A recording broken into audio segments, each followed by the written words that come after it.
Today I'm here with our House Republican colleagues to do something that no one in the building seems to have done in a short session, and that is to recognize the fiscal conditions that we are in, the revenue decline that we are in, and the constitutional obligation that we have to balance a budget.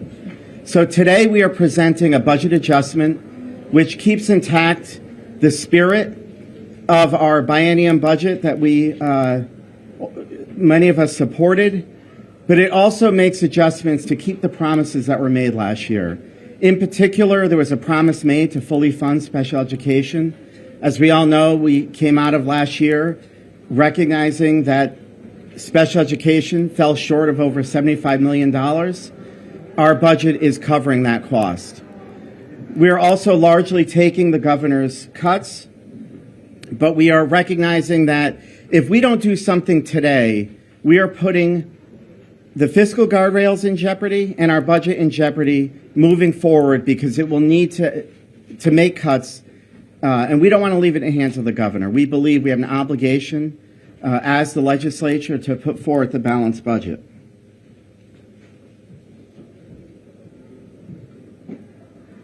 And so with that, I want to recognize our ranking member of appropriations, Tammy Nuccio, who has worked hard on this budget. She has endured major surgery at the beginning of the session. Despite that, she was able to come back and cobble together, I think, a very good budget that will put Connecticut in the position it needs to be. Thank you, Vin, for that. So thank you all for coming, and good morning. I just wanted to talk a little bit about the budget that we are putting forward here. Vin had mentioned specifically about the promises that we made last year.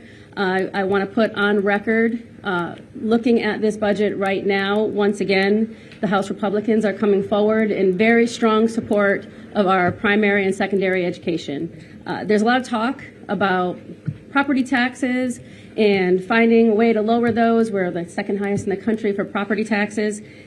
And the number one driver of property taxes are Board of Ed budgets. It is education of our primary and secondary students.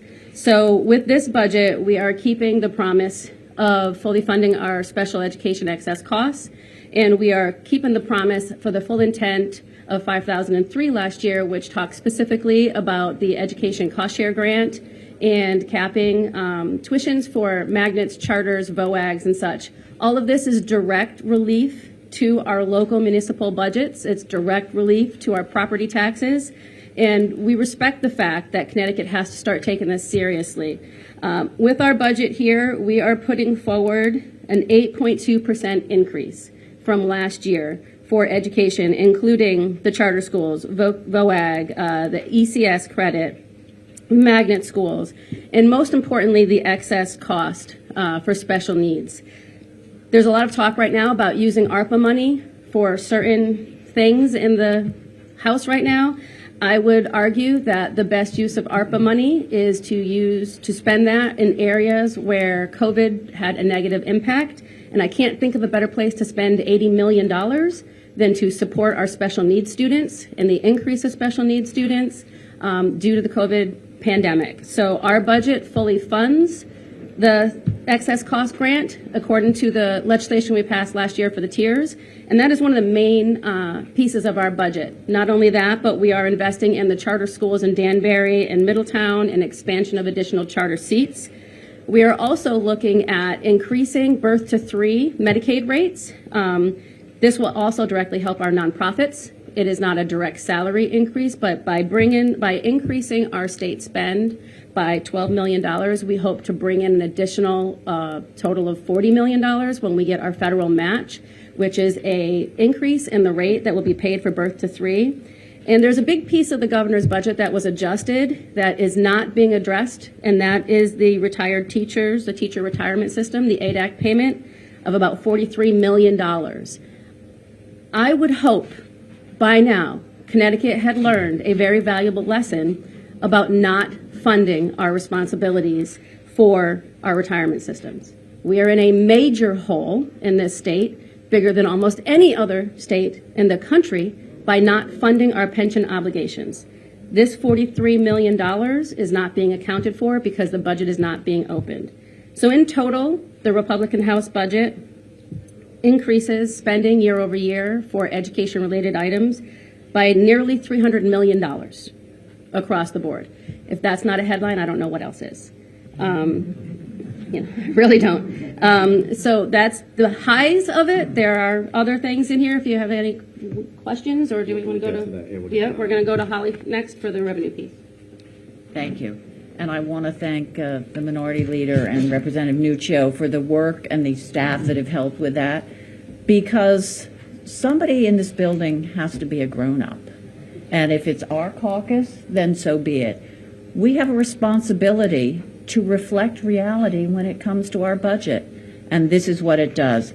Obviously, the major changes in this relate to spending and appropriations, the purview of my good friend who's the ranking on appropriations. But we have taken into account things like the significant decline in sales tax, and despite that managed to preserve MRSA.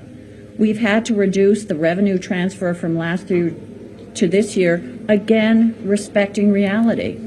And we have come through on our promise to get rid of the highway use tax, recognizing the burden that inflation has taken on all our residents.